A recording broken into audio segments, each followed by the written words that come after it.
escravizados. Mas Deus, de uma forma, Ele quis revelar Jesus naqueles dias. De alguma forma, Deus estava revelando Jesus na palavra, como Deus se revela através do corpo, através da igreja. Deus quer se revelar. Deus quer se revelar através de nós. Pague as suas dívidas. E com o restante, viva. Viva. Irmãos, tem mais. Tem mais de Deus. E nós precisamos ter essa chama em nosso coração, essa fome, essa sede, esse clamor dentro de nós. Os nossos olhos devem estar como os olhos de Jesus, como chamas de fogo pela causa de Deus, pela causa de Jesus na terra. Sabe, pessoas que vão até este lugar de comunhão, que vão ouvir Jesus. Essas pessoas que Deus vai acender a chama no coração, que vai trazer esperança, fé para caminhar nessa terra. Deus quer caminhar através da igreja. Como diz o louvor, eu quero ver Jesus, eu quero encontrá-lo, eu quero ver Jesus. Eu preciso ver Jesus. Nós precisamos romper. Nós precisamos, irmãos, a sorrir além do véu. Senhor, nos ensina a ir a este lugar. Nos ensina a entrar além do véu, Senhor. Aonde o Senhor está, aonde a Sua palavra está. Aonde nós somos formados, a imagem e a semelhança de Jesus. Aonde Cristo é formado em nós. É este lugar. Sabe, irmãos? Os olhos como chamas de fogo, queimando pela causa de Jesus, pela obra de Deus na terra. E nós começamos a olhar para os olhos de Jesus. Olhar para os olhos de Jesus, irmãos. Quando nós entramos além desse véu, nós vamos ver para que direção o Senhor está olhando. Isso é importante, a igreja saber qual é a direção que o Senhor está olhando. E muitas vezes, quando nós olhamos para Jesus, nós descobrimos que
está consumado.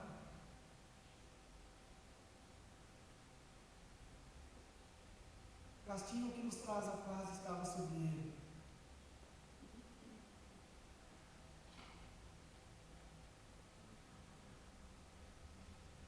Senhor,